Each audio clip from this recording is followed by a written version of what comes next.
Hello friends, fellow modelers, and hobby enthusiasts. Welcome to the second episode of my Mansions of Madness miniature speed painting series, where I paint every mini from the Lovecraftian horror board game of the same name. Previously, I went over painting and finishing the star spawn. In this episode, I'll be continuing on to the next set of enemies, covering prep, paint, and basing steps for the two hunting horrors, slithering snake-like monstrosities with wings. If this is your first time watching my channel, welcome. I also recommend checking out the first episode if you're new. Otherwise, sit back, pour yourself a nice drink, and let's continue increasing immersion for board game nights. Let's start with getting our miniatures ready for paint. Like the star spawn, I'll be separating the bases from the mini. This is easily achieved by a few gentle twists and pulls. Any other excess is trimmed away with nippers and a hobby knife.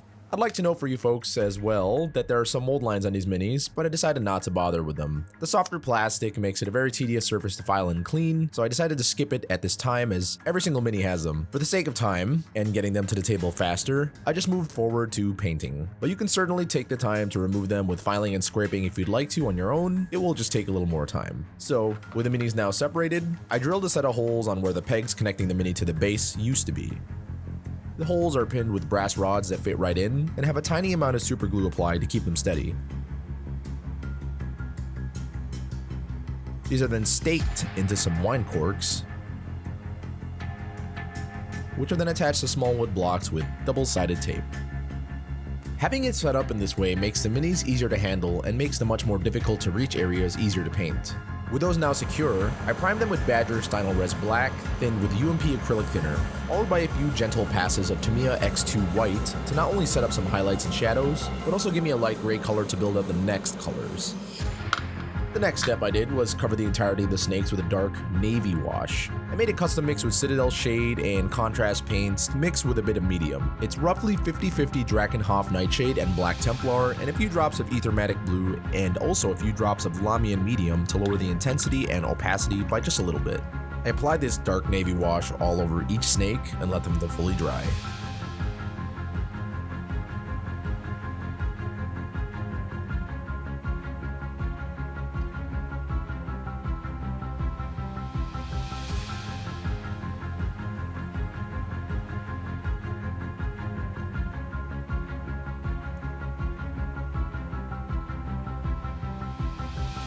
Due to the way contrast and shade paints behave, the wash created a nice and quick bluish-gray base coat for all the skin, and shaded the recesses nicely dark as well. So the next step was layering in the other body parts of the snake. Starting with Doomfire Magenta, I blocked in the inside of the mouth and the eyes.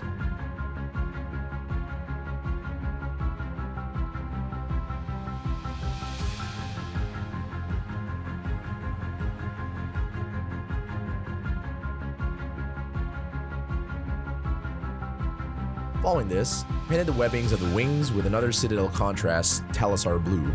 Contrast paints can be hit or miss, but this one gave a nice base coat and darkened the recesses nicely.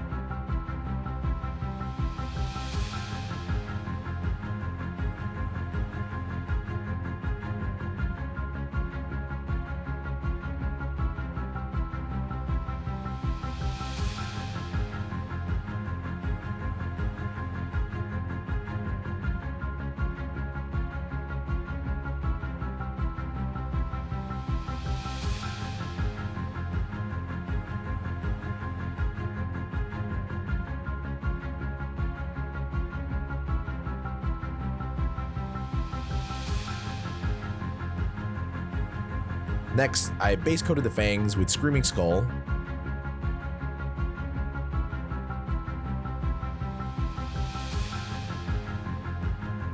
followed by a wash layer of Agrax Earthshade to add some definition and a slight brown tint.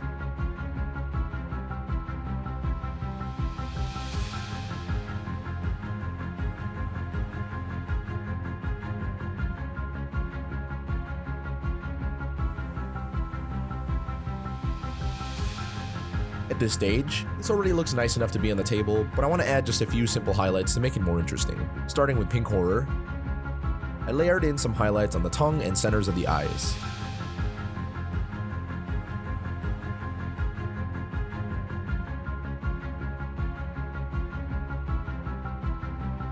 I then mixed some Screaming Skull with a bit of Pink Horror on my palette and added tiny dots to the center of each eye for a nice final highlight.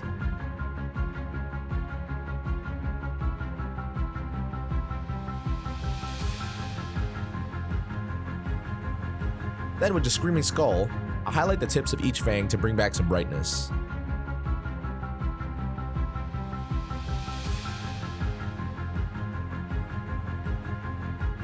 Finally, to finish off highlights, I did a dry brush of Techless Blue on the webbing of the wings for an easy edge highlight to the raised portions.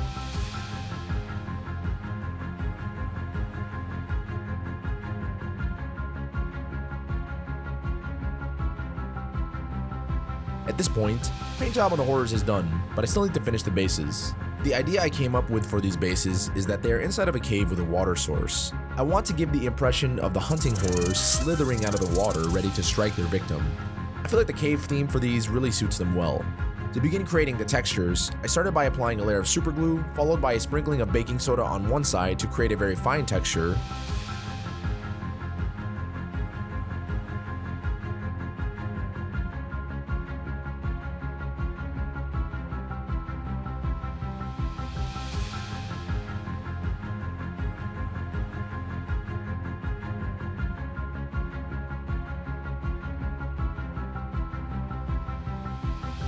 and on the other side, a layer of cat litter and a gravelly texture. The finer granule side will serve as a foundation for the water, and the coarser side will be the inside of the cave. I basically add texture as needed, but also to make sure to clean up the edges with a hobby knife as the final step.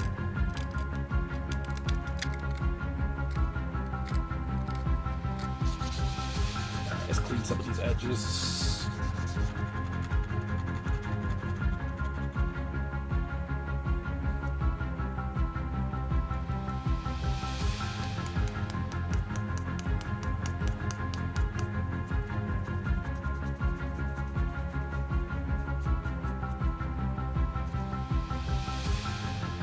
On the other base, I basically did the same thing, but only used the finer gravel texture just to have some variation.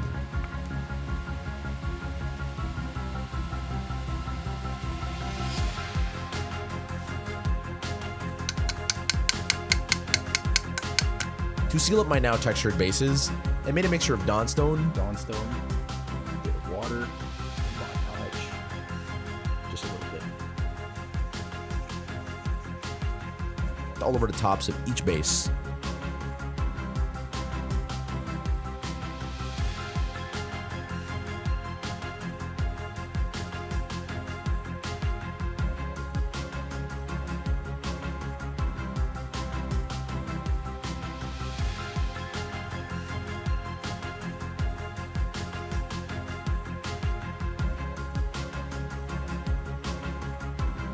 And after cleaning the edges, I left them to dry completely.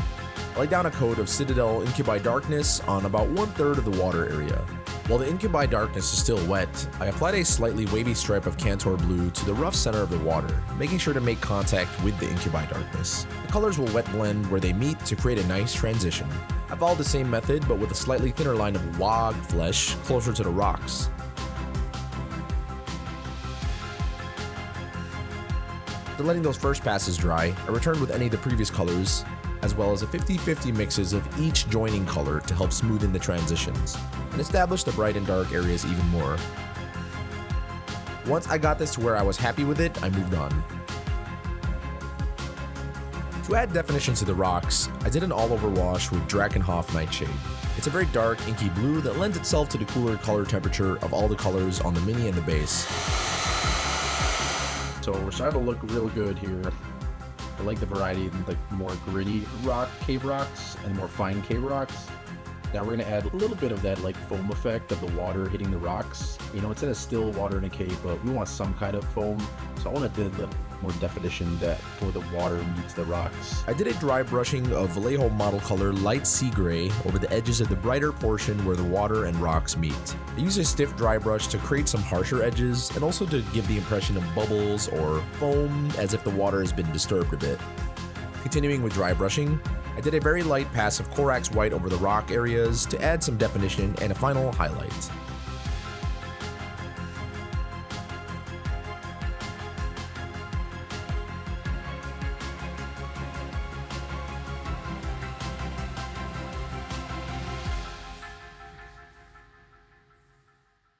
With that step complete, I removed the minis from the wood and cork and also removed the brass rods with a few simple twists and pulls. Each horror was glued into place with CA glue and accelerator with their back facing the water to suggest the creatures emerging from the water source to attack. Map touching the water.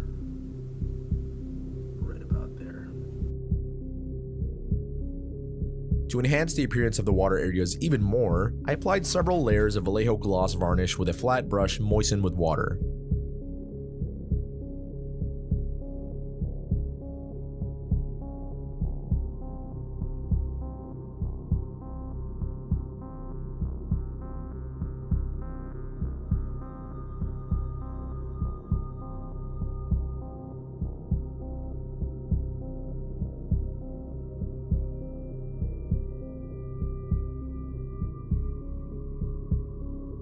We're gonna do another layer of gloss.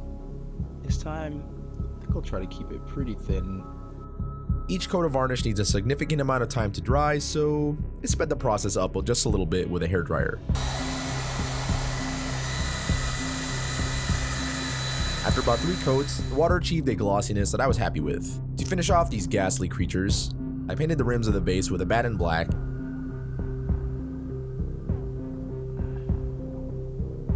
and that was that.